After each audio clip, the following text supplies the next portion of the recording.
Bien. Alors ce soir, on va étudier l'enlèvement de l'Église et la première résurrection. Bon, la première remarque que nous pouvons faire, c'est que le mot enlèvement de l'Église est la traduction de l'anglais rapture. C'est une notion qui nous est venue par l'intermédiaire de Darby, les anglo-saxons en particulier, et le mot lui-même n'apparaît pas dans la Bible. Par contre, nous avons trois mots qui sont évoqués dans les deux textes fondamentaux que nous allons lire, c'est-à-dire 1 Corinthiens 15 à partir du verset 51. Voici, je vous dis un mystère, nous ne mourrons pas tous, mais tous nous serons changés en un instant, en un clin d'œil, à la dernière trompette, car elle sonnera et les morts ressusciteront incorruptibles, et nous serons changés. Il faut en effet que ce corps corruptible revête l'incorruptibilité et que ce corps mortel revête l'immortalité. Et dans la première aux Thessaloniciens, chapitre 4, verset 13, nous ne voulons pas, frères, que vous soyez en ignorance au sujet de ceux qui dorment, afin que vous ne vous attristiez pas comme les autres qui n'ont pas d'espérance. En effet, si nous croyons que Jésus est mort et qu'il est ressuscité, nous croyons aussi que Dieu ramènera par Jésus et avec lui ceux qui se sont endormis.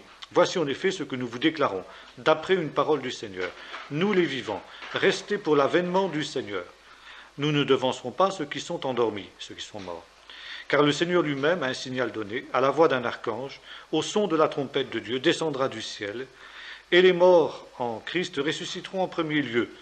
Ensuite, nous les vivants qui serons restés, nous serons enlevés ensemble avec eux sur les nuées. Donc c'est de là que vient le mot rapture.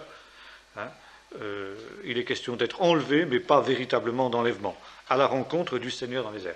Là, le mot est très intéressant. À la rencontre, c'est donc le mot synagogué, qui a donné le mot synagogue, le rassemblement. Nous serons toujours avec lui. Et avec le Seigneur, consolez-vous les uns les autres par cette parole. Même chose dans la deuxième Thessaloniciens. Voilà. Chapitre 2.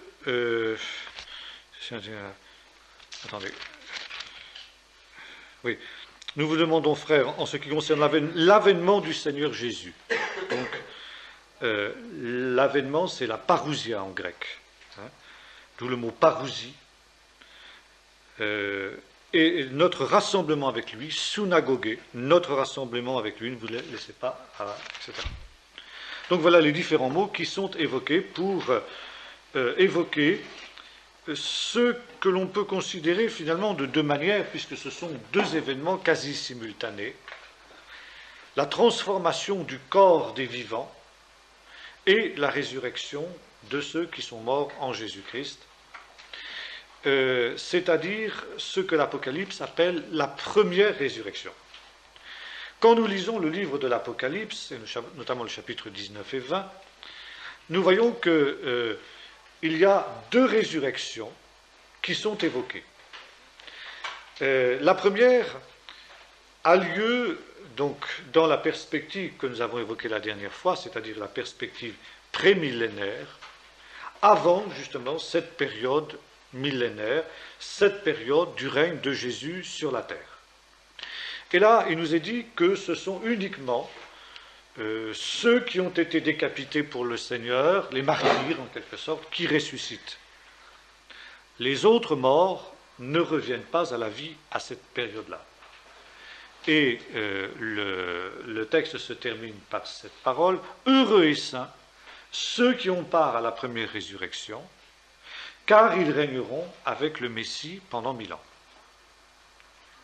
Après les 1000 ans, alors, au moment de la fin du monde au sens propre du terme, puisque la parousie du Seigneur n'est pas la fin du monde, mais la fin de l'histoire humaine, et ça c'est aussi une erreur que font les églises historiques qui confondent la parousie et la fin du monde, n'est-ce pas ? Donc, à la fin du monde proprement dite, c'est-à-dire après les 1000 ans, l'ultime révolte qui suit les 1000 ans, tous les morts ressuscitent. Chapitre 20 de l'Apocalypse. Et là, les livres sont ouverts, a lieu le jugement dernier. Bien, le livre d'Apocalypse pourrait laisser supposer qu'il s'agit là donc uniquement de ceux qui ont été mis à mort pour le Seigneur. En fait, l'Apocalypse insiste énormément sur cet aspect, mais il faut aussi rapprocher cette expression, évidemment, d'une autre qui revient dans l'Apocalypse aussi, chapitre 3 notamment, dans la lettre à l'église de Philadelphie. Parce que tu as gardé la parole de la persévérance en mon nom, je te garderai hors de la grande épreuve qui vient sur le monde entier. Ça, en général, on traduit tout simplement par de la grande épreuve, mais le texte grec dit hors de, ek en grec, en dehors de. Ça veut dire que ceux qui sont fidèles, éventuellement jusqu'à la mort, ce qui montre bien qu'il y a une filiation possible entre ce premier texte d'Apocalypse 3 et le texte d'Apocalypse 20. Ça ne veut pas dire que tous les fidèles sont mis à mort, mais ça veut dire que le fait d'être fidèle peut éventuellement conduire à la mort. Et finalement, hors de l'épreuve, ou enlevé hors de l'épreuve. Bien. Il y a aussi dans les épîtres de Paul une expression qui revient assez souvent, notamment dans l'épître aux Philippiens, où Paul déclare que donc il fait une chose, il court, il oublie ce qui est en arrière, il court vers le but, afin d'obtenir, si je puis, d'avoir part à la résurrection d'entre les morts. Donc ici, il y a une différence qui est faite entre la résurrection de tous les morts et puis la résurrection d'entre les morts. Ça veut dire que un certain nombre de morts ressuscitent, mais pas tous. Bien. Ces textes du Nouveau Testament sont cohérents avec un texte de l'Ancien qu'on trouve dans Daniel 12, où l'ange dit au prophète, il dit dans ce temps-là, donc il y aura une grande épreuve, on trouve le texte de l'Apocalypse, tel qu'il n'y en a pas eu depuis que le monde existe jusqu'à ce jour. Plusieurs de ceux qui dorment dans la poussière ressusciteront. Donc ici, plusieurs, ou un grand nombre, on peut traduire d'ailleurs, c'est plus exact que plusieurs, un grand nombre de ceux qui dorment dans la poussière. L'expression grand nombre signifie que tous ne ressuscitent pas. Donc ici, manifestement, il y a une résurrection en deux temps. 1 Corinthiens 15, nous avons exactement le même schéma.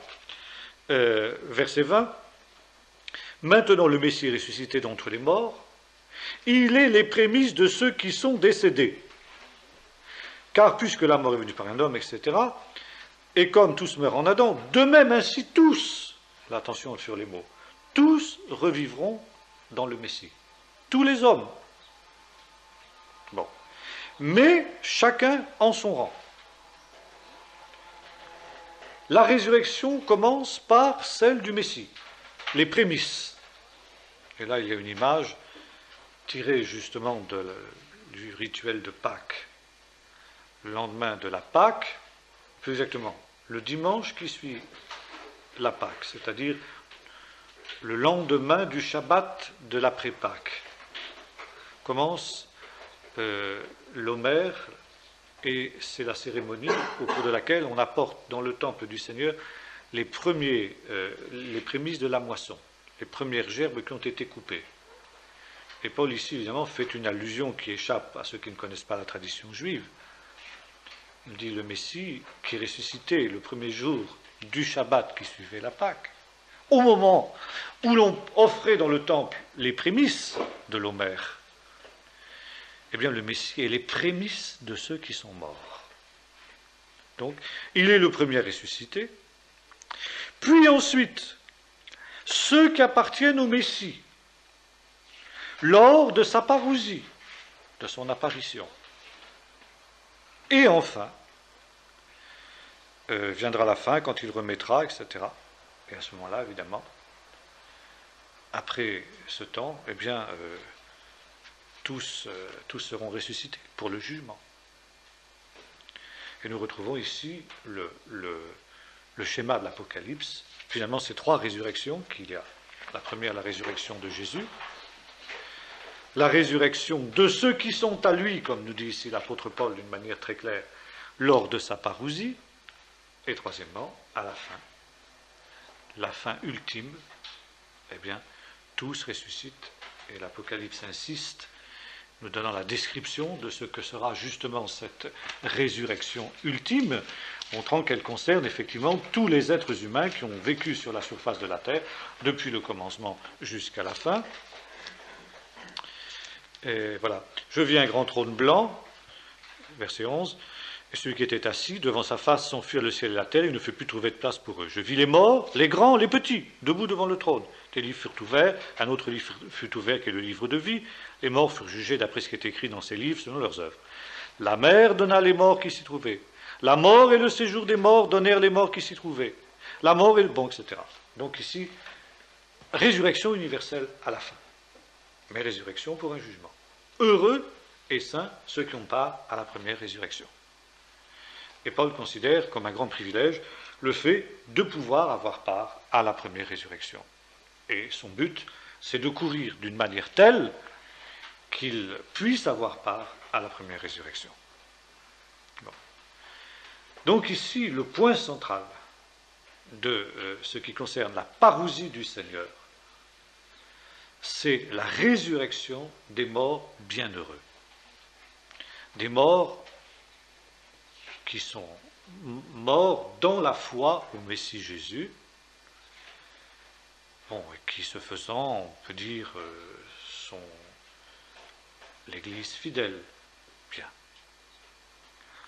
Et, accessoirement, transformation des fidèles vivants qui n'ont pas encore eu le temps de mourir, si j'ose dire. Mais, comme dit l'apôtre Paul, cette transformation des vivants ne précède pas ceux qui sont morts. Ceux qui sont morts ont un privilège sur les vivants en ce qu'ils sont ressuscités les premiers, ils sont transformés les premiers. Ils revêtent les premiers le corps glorifié que Paul décrit justement dans la première aux Corinthiens. Vous connaissez le texte, je ne vais pas le relire. Verset 15, verset 35 jusqu'à 48, la description du corps glorieux, bien. Et les croyants vivants, ensuite, sont à leur tour transformés, leur corps est transformé dans ce corps glorieux, sans que pour autant ils passent par la mort. Bon. Alors évidemment, on a objecté souvent ceci, mais Paul s'est trompé parce qu'il dit « nous les vivants ». Or, Paul n'a pas participé à cet événement, il est mort. Bon, je pense que Paul ne savait pas, il n'avait pas de certitude à ce sujet, qu'il participerait à cet événement. Mais pour l'heure, quand il écrivait ces choses, il était vivant.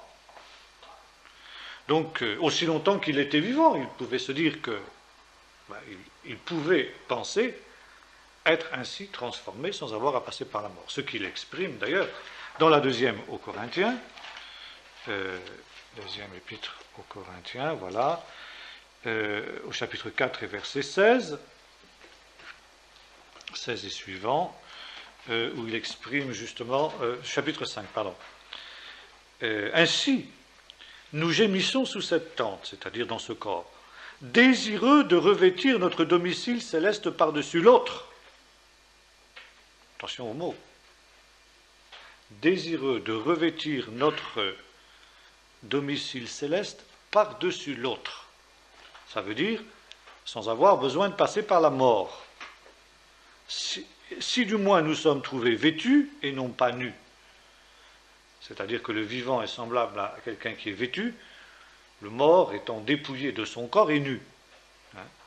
Car tandis que nous sommes dans cette tente, nous gémissons accablés, parce que nous voudrions non pas nous dévêtir, mais nous revêtir, afin que ce qui est mortel soit absorbé par la vie.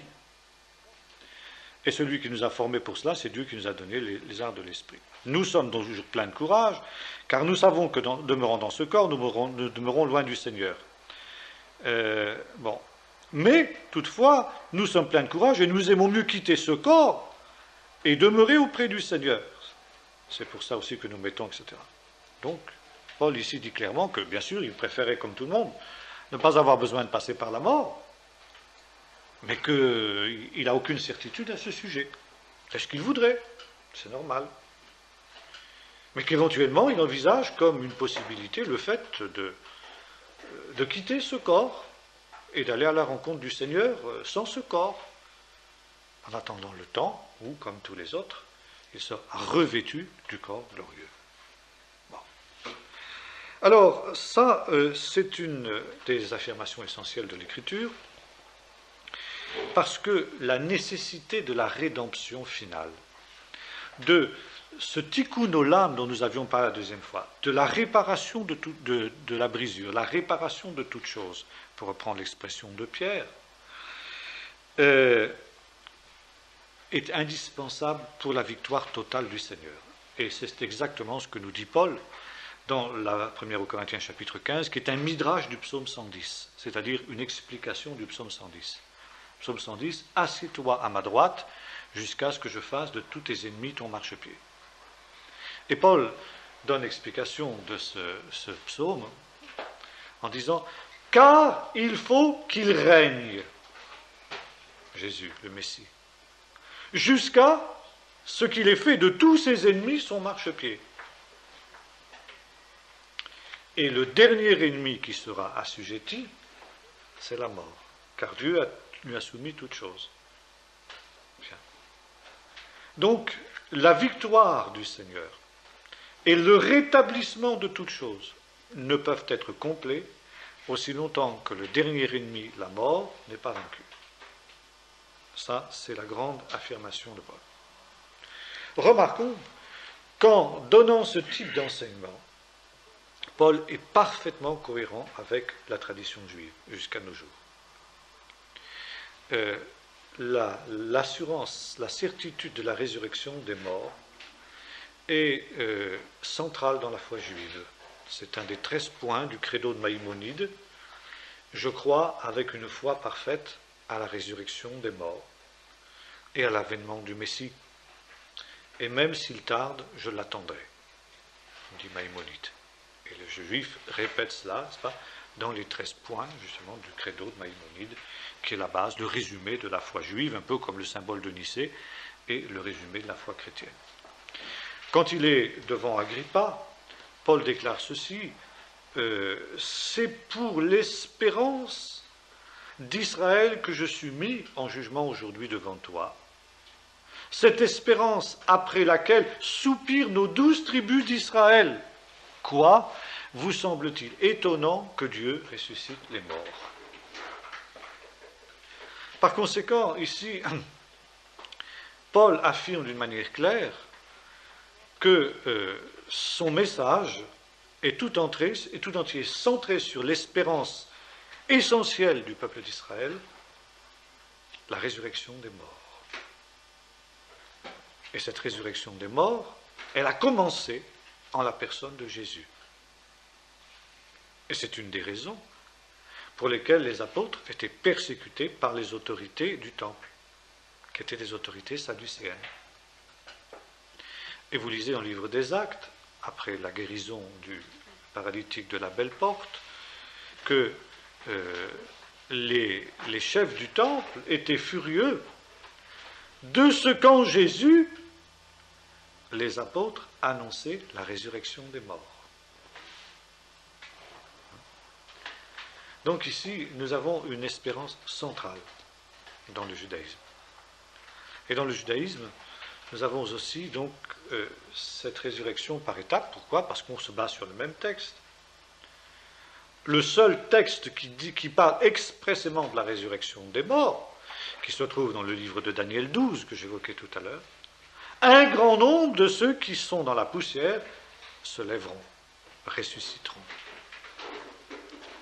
Et vous trouvez, par exemple, dans le deuxième livre des Maccabées, qui est un livre apocryphe, mais qui est quand même un livre juif, l'idée que ceux qui sont morts, pour ce qu'on appelle le Kiddush Hashem, la sanctification du nom de Dieu, c'est-à-dire les martyrs, eh bien, l'ont fait en espérant avoir part à la résurrection d'entre les morts.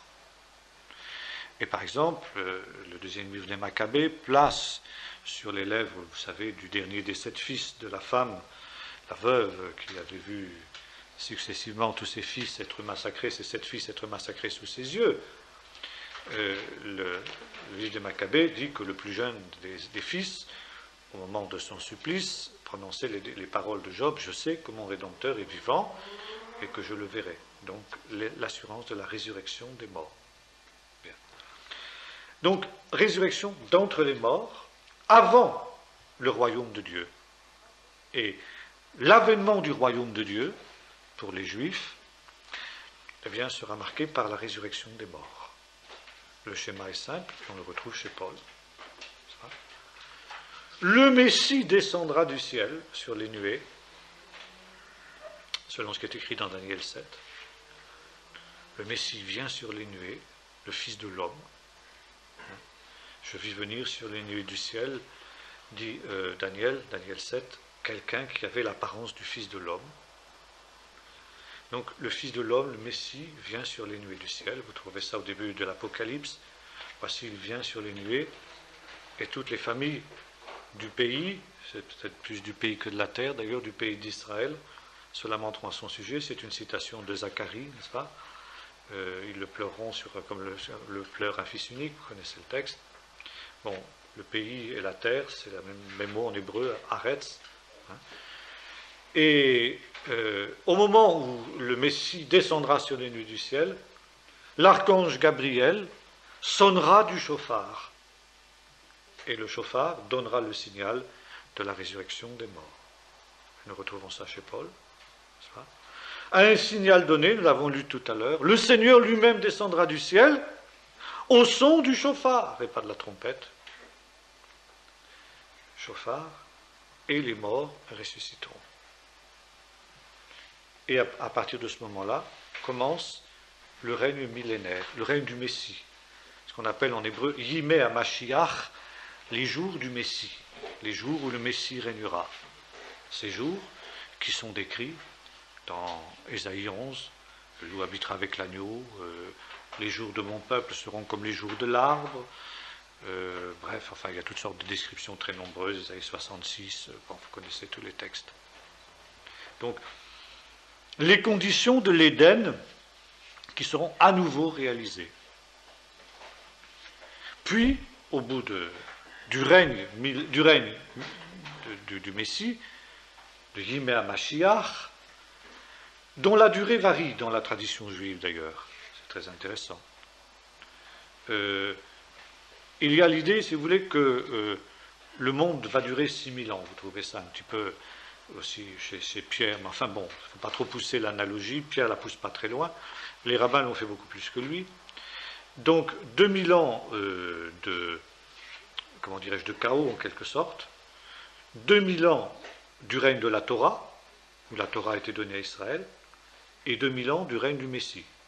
Et puis après, c'est le Shabbat, le 7e millénaire, eh bien c'est ce qu'on appelle Haolam Haba, l'éternité. En opposition à Haolam Hazé, ce monde-ci, contre le monde qui vient, le monde à venir. Et là, c'est la terre nouvelle et le nouveau ciel, tel que le décrit le livre d'Apocalypse. Comme disait le professeur Flusser, quand j'étais à Jérusalem, l'Apocalypse est un des livres les plus juifs qui soient du Nouveau Testament. Là, il n'y a pratiquement pas une seule, un seul schéma qu'on ne retrouve pas dans la vision eschatologique juive, sous-entendu pharisienne, pas sadducéenne. Les sadducéens, vous savez, étaient contre justement l'idée de résurrection. Et alors, c'est la raison pour laquelle les amillénaristes rejettent ce schéma, parce qu'il est trop juif. Pour nous, au contraire, le fait justement qu'il soit cohérent avec la tradition juive, bien loin d'être une raison pour le rejeter, est une raison au contraire supplémentaire pour l'accepter. Parce que Jésus et les apôtres étaient juifs et se situaient bien évidemment dans la tradition juive. Donc, ici, rétablissement de toutes choses, rétablissement des conditions de l'Éden. après la résurrection des morts. Pour que justement les justes règnent avec lui. Vous trouvez ça dans Daniel 12 aussi. Ceux qui auront été sages, ceux qui auront été justes en quelque sorte, brilleront avec le Seigneur et régneront avec lui. Bien. L'idée de ce règne qui est aussi annoncé par Jésus à ses apôtres, au rétablissement de toutes choses, il emploie le mot. Vous serez assis sur 12 trônes pour juger les 12 tribus d'Israël, vous qui avez persévéré avec moi dans mes épreuves. Paul nous parle aussi de la croix, condition pour obtenir la couronne. Vous trouvez ça aussi dans l'Apocalypse chapitre 3, le texte que je citais tout à l'heure, sois fidèle jusqu'à la mort, et je te donnerai la couronne de la vie. La couronne, un signe du règne, le règne partagé avec le Seigneur. Celui qui vaincra s'assiera sur son trône, comme moi j'ai vaincu, et je me suis assis avec mon Père sur son trône. Il faut qu'il règne. Et par conséquent, ici, le règne du Seigneur consiste à subjuguer les uns après les autres ses adversaires, selon ce qui est écrit dans le psaume 110, jusqu'à ce que soit subjugué le dernier adversaire, qui est la mort. À ce moment-là, le triomphe sera complet, la rédemption qui a commencé au Golgotha, eh bien, connaîtra son terme. Alors, le but de cet enlèvement des ressuscités et des transformés dans le ciel a d'abord pour but de les mettre à l'abri de la colère, la hors-résurrection dont nous parlions tout à l'heure. Et l'apôtre Paul nous rappelle cela aussi dans l'Épître aux Romains. Si le Seigneur a donné son sang pour nous, à plus forte raison, maintenant, serons-nous sauvés de la colère. Mais par contre, le pécheur impénitent, lui au contraire, s'amasse par son impénitence un trésor de colère pour le jour de la colère. Le temps qui précédera la parousie, l'épiphanie du Seigneur, c'est-à-dire son apparition en gloire pour le monde entier, sera un temps difficile, ce qu'on appelle en hébreu Chevele Mashiach, les douleurs de l'enfantement messianique.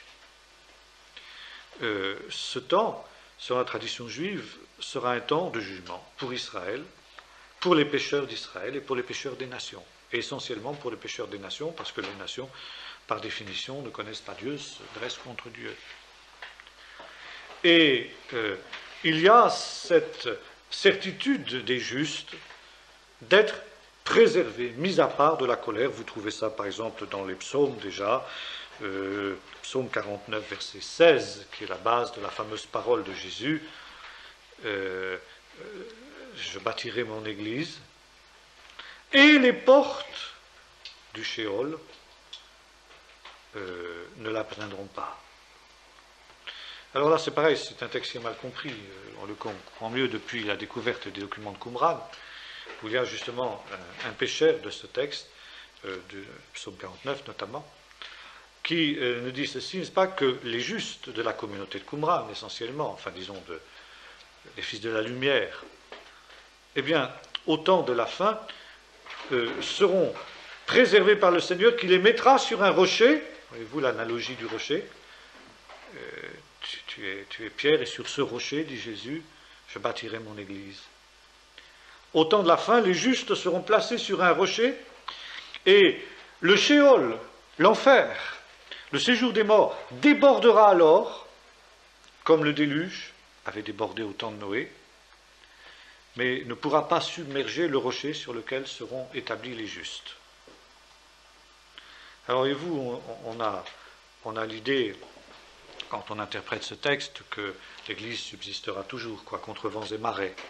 Bon, c'est pas entièrement faux, mais enfin, la pointe de l'enseignement de Jésus est ailleurs. Au jour fatidique, au jour de la colère, cette colère n'atteindra pas ceux qui seront établis sur le rocher. Voilà ce que ça veut dire. Alors, évidemment, vous retrouvez ça un peu dans l'Apocalypse aussi, les justes qui sont sur la montagne de Sion pendant que les jugements s'abattent sur le reste de la terre. C'est un peu la même idée. Bon, Alors il y aura donc là, à ce niveau, une rencontre avec le Seigneur dans les airs. Le schéma tel qu'il nous est présenté par les deux textes que nous avons lus sont celui-ci. Le point de départ de cet événement majeur, c'est la descente du Seigneur. Le Messie qui vient sur les nuées du ciel. Voici, il vient sur les nuées. Et le début de la descente du Seigneur, quand le Seigneur commence à descendre, les croyants montent vers lui. Et si j'ose dire, il y a une rencontre dans les airs à mi-chemin. À mi-chemin du Seigneur qui descend. Bon, nous aurons l'occasion de voir tout à l'heure à quel moment a lieu cet événement-là. Et pour cela, bien sûr, il faut un corps glorifié, un corps transformé. C'est évident que le corps actuel ne peut pas répondre à une telle exigence. Bon. Et c'est la raison pour laquelle l'apôtre Paul insiste sur l'importance de notre corps. Notre corps est le temple du Saint-Esprit. Et c'est le Saint-Esprit qui habite en nous, qui habite dans nos corps, qui transformera ce corps précisément au moment où le Seigneur reviendra, d'où l'importance d'être rempli du Saint-Esprit. Alors, la mort, nous dit l'apôtre Paul, sera engloutie dans la victoire, et elle ne pourra plus dominer le corps des croyants. Ce jour sera aussi le jour du triomphe d'Israël sur ses ennemis. Et ça, c'est aussi des événements qui sont quasi contemporains. Non sans qu'au préalable, justement, Israël ait connu les douleurs de l'enfantement messianique. Et ces douleurs de l'enfantement messianique, elles sont évoquées notamment dans le fait que toutes les nations s'assembleront contre Jérusalem. Alors vous avez la prophétie de Joël, vous avez Zacharie 10, Zacharie 12, Zacharie 14, enfin de très nombreux textes qui évoquent cette réalité, cette situation-là. Et ce sera par conséquent ici l'intervention de Dieu pour délivrer, pour sauver son peuple. Non sans qu'au préalable, ce dernier, l'ayant vu venir sur les nuées, eh bien le pleure comme on le pleure sur un fils unique. Aura lieu donc à ce moment-là l'illumination d'Israël. Jésus avait dit à son peuple, « Vous ne me verrez plus jusqu'à ce que vous disiez « Béni soit celui qui vient au nom du Seigneur ». Et ce n'est qu'à partir de ce moment-là que le Seigneur viendra justement pour délivrer Israël et pour délivrer son peuple. Alors, ce sera un temps où Israël rentrera dans sa vocation d'être source de bénédiction pour toutes les nations de la terre.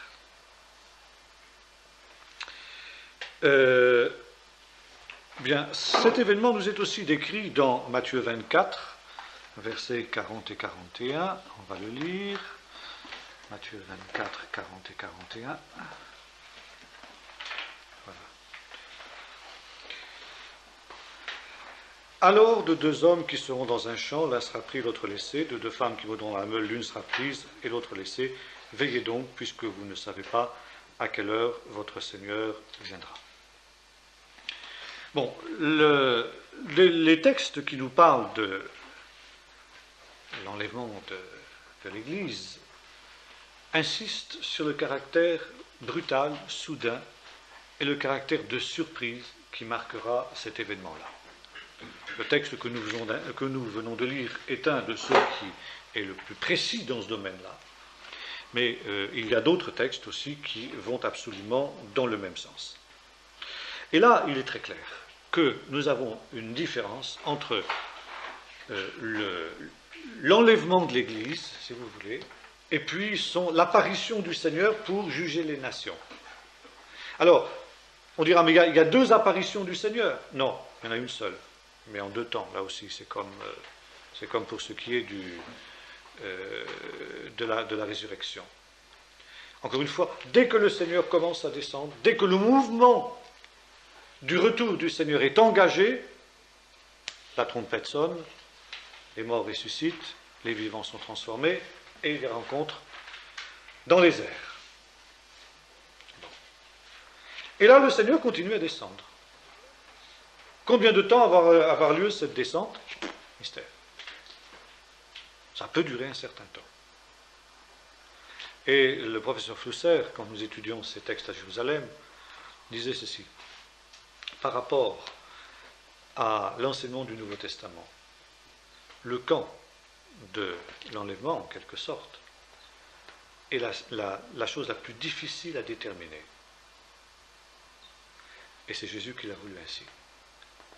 Jésus a voulu qu'on ne sache pas dans quelles conditions, dans quelles circonstances aurait lieu l'enlèvement, en quelque sorte, qui serait un événement qui passera inaperçu, un voleur dans la nuit.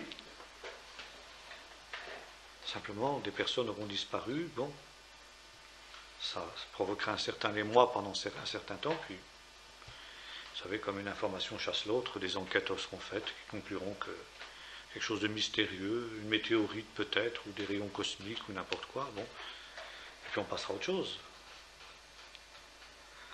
Et Flusser disait, le Seigneur l'a voulu ainsi pour que chacun soit prêt en tout temps. Ça, c'est la chose importante. Alors, nous ne savons pas. C'est là que, justement, nous nous différencions du système de Darby ou du système dispensationaliste classique, pour lesquels, là, interviendrait la 7e semaine de Daniel, donc que le temps qui sépare l'enlèvement de l'Église et la parousie durerait 7 ans, ou pour d'autres 3 ans et demi. Là, nous disons, nous ne savons pas. Peut-être moins, peut-être plus. Nous ne pouvons pas savoir. Mais en tout cas, le temps, qui pour moi d'ailleurs sera vraisemblablement assez court, on ne voit pas très bien comment il durerait des dizaines d'années, voire même plusieurs années, mais sera un temps de bouleversement suffisant pour être un temps terrible pour ceux justement qui n'auront pas été mis à l'écart de la colère, qui n'auront pas été mis à l'écart de la grande épreuve qui vient sur le monde entier, comme le dit justement le livre de l'Apocalypse.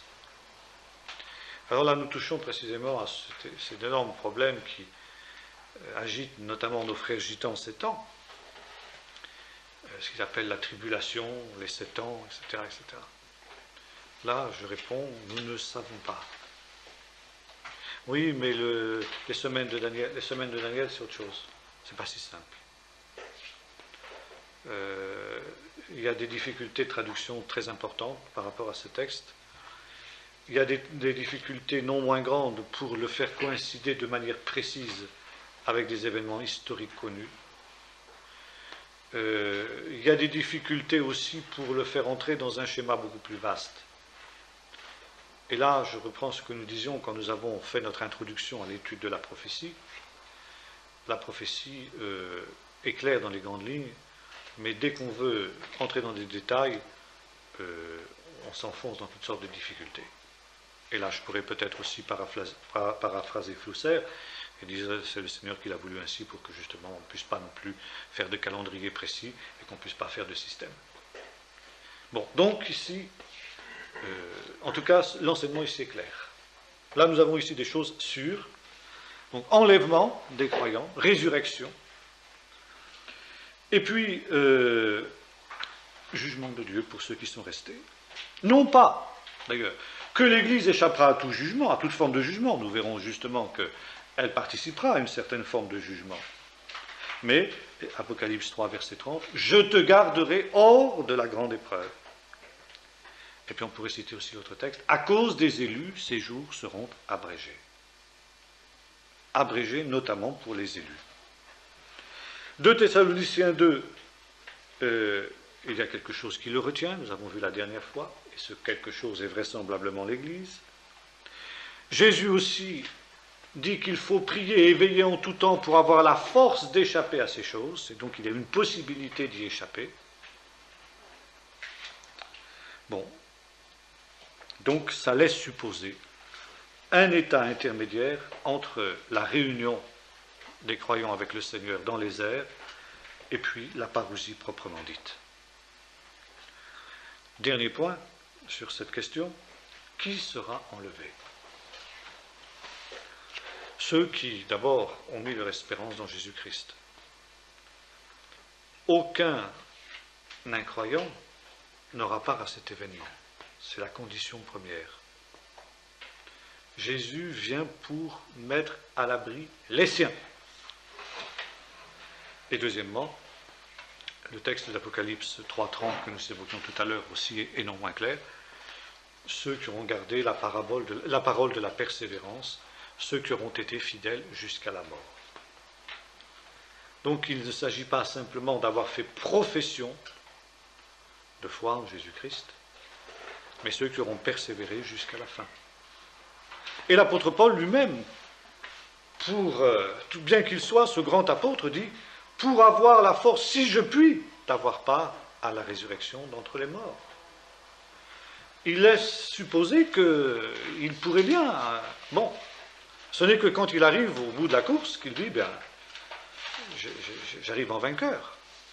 Hein, j'ai gardé la foi. Je suis resté fidèle. Maintenant, la couronne de gloire m'est réservée. » Mais quand il était plus jeune, qu'il était dans le combat, il n'avait pas la certitude qu'il arriverait obligatoirement au bout, si je puis.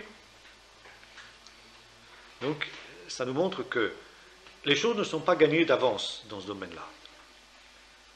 Et que une marche dans la fidélité, une marche dans la sanctification s'impose particulièrement si nous voulons avoir part justement à l'enlèvement. Le Seigneur vient donc pour parachever son œuvre. Il vient pour délivrer les siens. Il vient pour juger le monde. Et il vient pour établir le règne de Dieu, le règne messianique. Voilà les trois raisons, justement, de sa parousie. Et c'est la raison pour laquelle il serait dangereux d'affirmer, comme font beaucoup de gens, tout finira bien par s'arranger. Ça, c'est un petit peu la philosophie de l'homme de la rue. Et finalement, on retrouve cette mise en garde dans les épîtres de Pierre, quand il dit, parlant de ces hommes-là, ils veulent ignorer que le monde d'autrefois périt par l'eau, et que selon la même parole, le monde et le ciel d'à présent sont réservés pour le jugement par le feu. Et cette idée que tout finira par s'arranger gagne nombre de chrétiens aujourd'hui, et est un des facteurs importants en faveur justement de l'amillénarisme dont nous parlions la dernière fois, sur lequel nous aurons l'occasion de revenir. Le refus, justement. C'est vrai que c'est très... Pour l'hubris de l'homme, pour l'orgueil naturel de l'homme, c'est une idée déprimante, si l'on peut parler ainsi, que de penser que l'homme, par lui-même, ne peut rien pour son propre salut. Qu'il ne peut rien pour son salut personnel, mais il ne peut rien non plus pour le salut du monde. Ça, c'est toujours quelque chose que l'homme naturel a cherché à mettre de côté.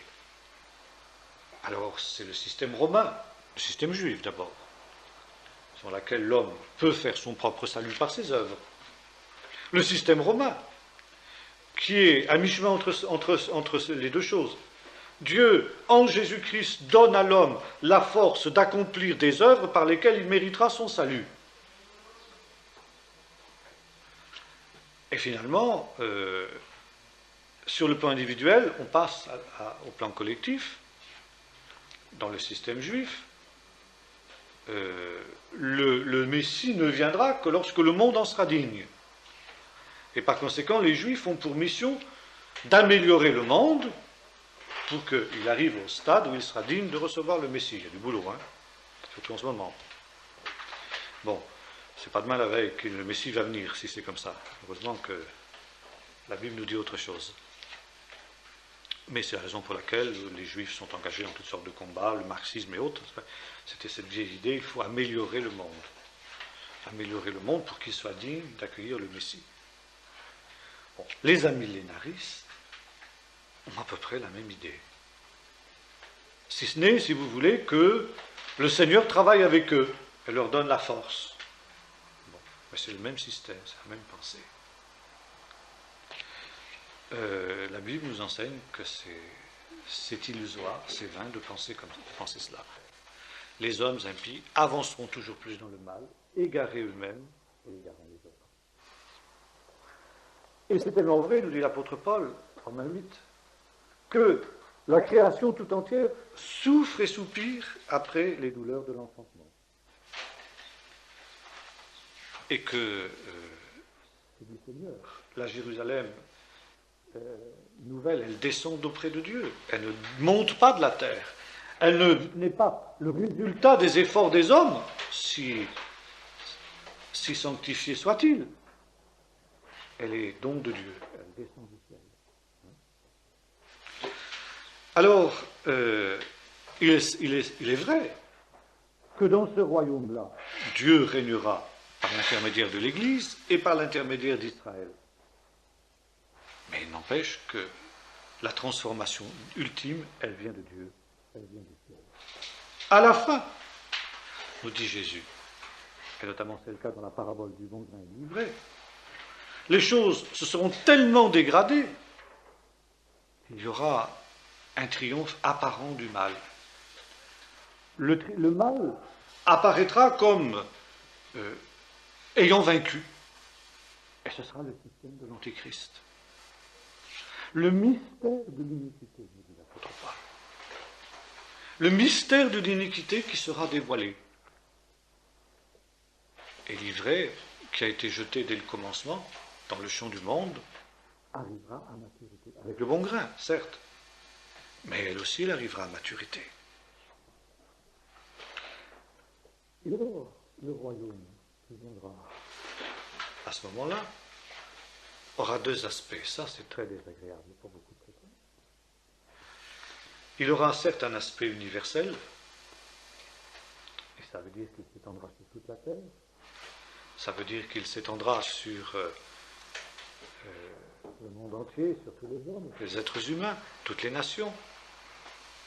D'ailleurs, psaume 2, tu les fêteras avec une vierge de fer, demande-moi, je te donnerai les nations pour héritage. Mais ça veut dire aussi le royaume juif, le rétablissement d'Israël. Un aspect, disons, nationaliste qui gêne énormément beaucoup de chrétiens. Et on peut dire que la prophétie biblique qui annonce que le royaume messianique aura Sion pour origine, l'Éternel étendra de Sion le sceptre de sa puissance. Ésaïe 2, les nations monteront à Jérusalem, ce temple qui sera élevé sur plus haut que toutes les plus hautes montagnes. Et diront, allons à la maison de l'Éternel pour qu'il nous enseigne ses voies, qu'il nous enseigne ses statuts. Car de Sion sortira la Torah, et de Jérusalem, de l'Éternel. Il sera l'arbitre des nations puissantes. Bon, il y a de très nombreux textes qui montrent la centralité de Sion dans le royaume messianique. Et vous retrouvez dans l'Apocalypse. Le Messie et ses rachetés sont sur la montagne de Sion. La réalité même nouvelle dans le ciel nouveau et la nouvelle terre, c'est Jérusalem. C'est pas New York, c'est pas Rome, c'est pas Genève. C'est Jérusalem. Alors là, vous savez, on touche à quelque chose d'essentiel. Parce qu'il ne faut pas chercher plus loin l'origine de l'antisémitisme. Vous savez, ce qu'il y a derrière tout le délire antisémite, quel qu'il soit, que ce soit l'antisémitisme chrétien, que ce soit l'antisémitisme pharaon déjà, que ce soit l'antisémitisme chrétien, que ce soit l'antisémitisme hitlérien, que ce soit l'antisémitisme laïque, que ce soit l'antisionisme, il y a derrière l'antisémitisme, toutes les formes d'antisémitisme, la crainte de voir Israël dominer sur le monde. Et vous avez les protocoles des sages de Sion qui dénoncent un complot juif mondial pour s'emparer du gouvernement du monde.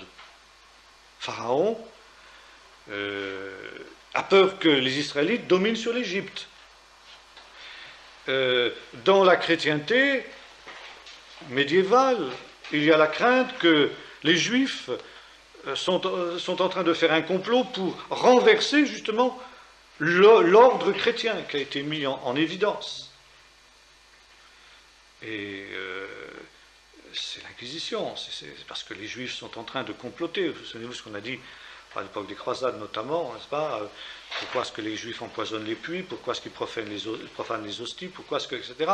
Ils diffusent la peste pour saper les fondements de l'ordre chrétien et instaurer le leur pour dominer sur le monde entier.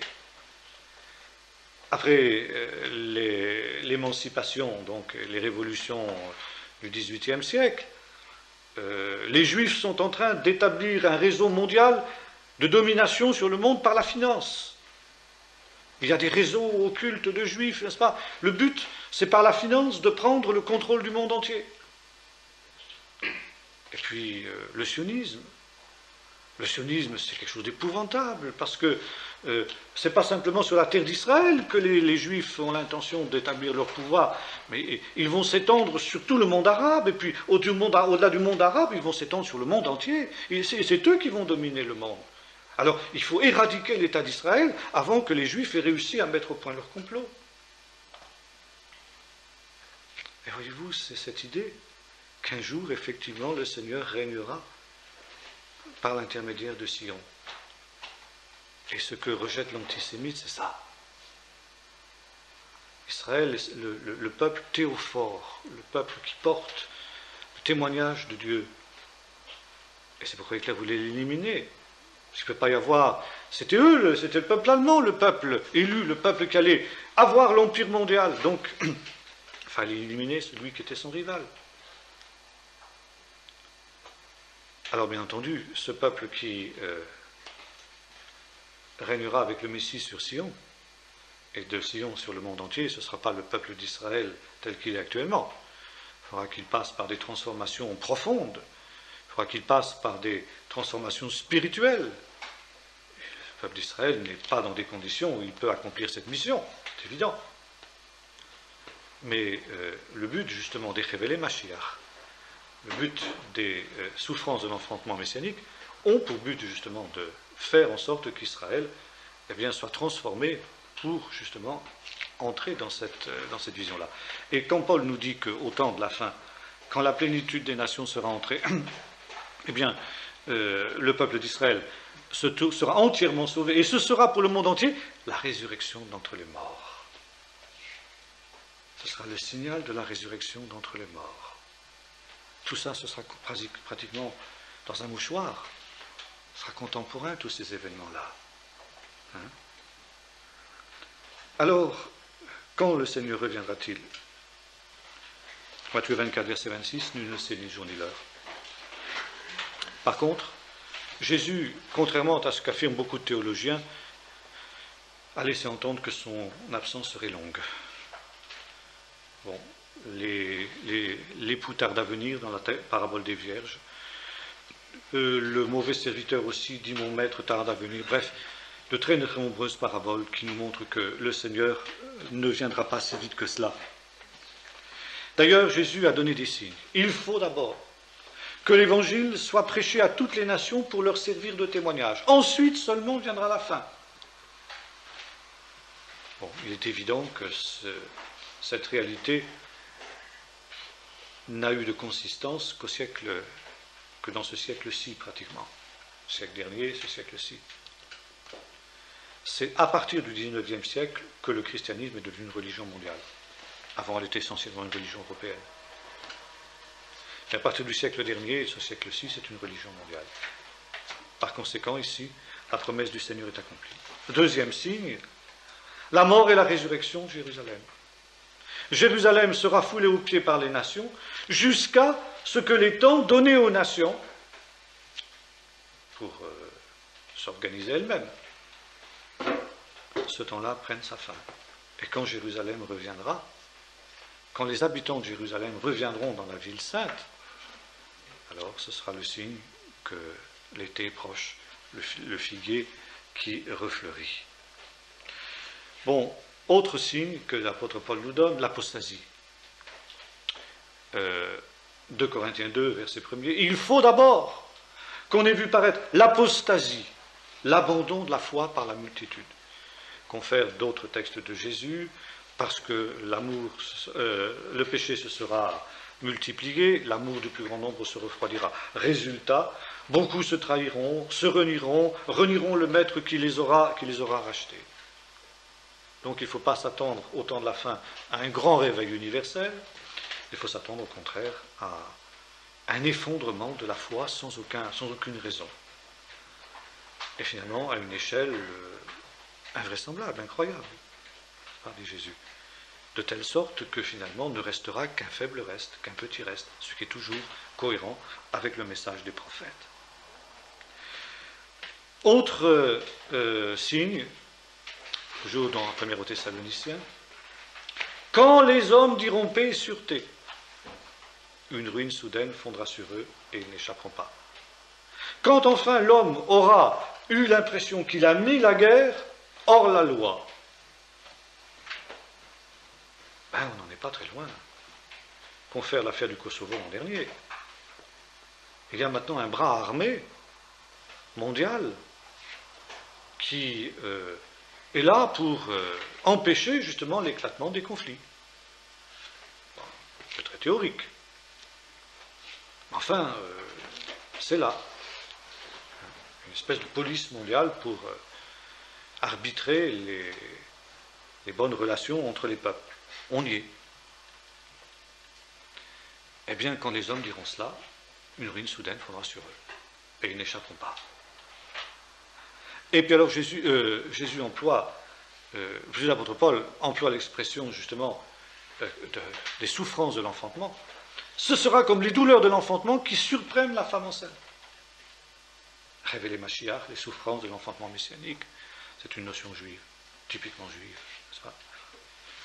Et Jésus termine en disant « Quand ces choses commenceront à arriver, redressez-vous et levez votre tête parce que votre délivrance est proche. » Il y a ce texte mystérieux aussi, cette génération ne passera pas que tout cela périsse, citation du psaume 102. Psaume messianique qui n'est pas considéré comme tel par les chrétiens, il n'a jamais été parce que justement il parle trop de la centralité de Jérusalem, mais qui a toujours été considéré comme un psaume messianique et qui l'est par Jésus lui-même, puisque justement Jésus le cite. Et là, il y a ce verset qui termine le psaume. Que cela soit écrit pour la dernière génération. Les traducteurs qui n'avaient pas du tout cette vision-là ont traduit pour la génération future. Ça veut dire n'importe quoi. Le mot hébreu est très précis. La génération Aharon, la génération dernière. Quelle sera cette génération dernière? Le psaume nous le dit. Première partie du psaume, qui est un psaume qui est la première personne, mais qui incarne, le psalmiste incarne le peuple d'Israël, c'est fréquent dans les psaumes. La Shoah. Mes os partent en fumée, etc. etc. Je dis, Seigneur, ne m'enlève pas au milieu de mes années, toi dont les années sont éternelles, etc. Et puis, deuxième strophe, quand on verra cela, eh bien, on saura que le temps est arrivé. Le temps d'avoir pitié de Sion est arrivé. Le temps que Sion soit rebâti. Et chose extraordinaire, c'est précisément après la Shoah que l'État d'Israël est né. Puis ensuite, le psaume se termine par une description de la fin, telle qu'on la retrouve par exemple aussi dans les textes apocalyptiques du Nouveau Testament. Le ciel qui est roulé comme un livre, les étoiles qui tombent du ciel, etc. Bon, la fin. L'Apocalypse est bâti sur ce schéma. Et cette affirmation, que cela soit écrit pour la génération dernière. Bon. Alors évidemment, là c'est très délicat, on ne peut pas beaucoup aller plus loin. Disant, finalement ce que Jésus dit, quand ces choses commenceront à arriver, sachez que l'été est proche. Et là, il cite le texte. Cette génération ne passera pas que tout cela n'arrive. Bien. Alors, voilà, si vous voulez, en gros, ce qu'on peut dire. Signe, eh bien, nous l'avons vu, apostasie, anarchie, ça aussi c'est très important. Le mot anarchie apparaît aussi dans le texte de la deuxième de Thessaloniciens. augmentation du mal et du péché, retour d'Israël dans son pays, paix et sécurité. Je crois qu'on a beaucoup de points ici qui sont accomplis dans ce temps, dans cette génération, et qui, sans qu'on puisse évidemment préciser davantage, sans qu'on puisse, même à partir du texte, cette génération, qu'est-ce que ça veut dire une génération? Est-ce que c'est ce que nous appelons nous une génération? Bon. En tout cas, c'est le temps. C'est ce que nous pouvons dire. Nous pouvons dire c'est le temps. Donc, si vous voulez, voilà ce qu'on peut dire que l'évolution du monde, en fin de compte, est une involution pour la Bible, et non pas augmentation vers un progrès, mais au contraire vers un déclin, et que le temps de la parousie sera le temps du comble du péché sur la terre. Ça, c'est une chose centrale dans l'enseignement de la parole de Dieu. Et la parole de Dieu y insiste énormément parce que justement ceux qui vivront ces temps-là auraient lieu d'être découragés devant le triomphe apparent du mal. Or Jésus dit le contraire. Quand vous verrez ces choses arriver, au contraire, réjouissez-vous et redressez votre tête parce que votre délivrance est proche. Voilà, si vous voulez, je vais m'arrêter là-dessus.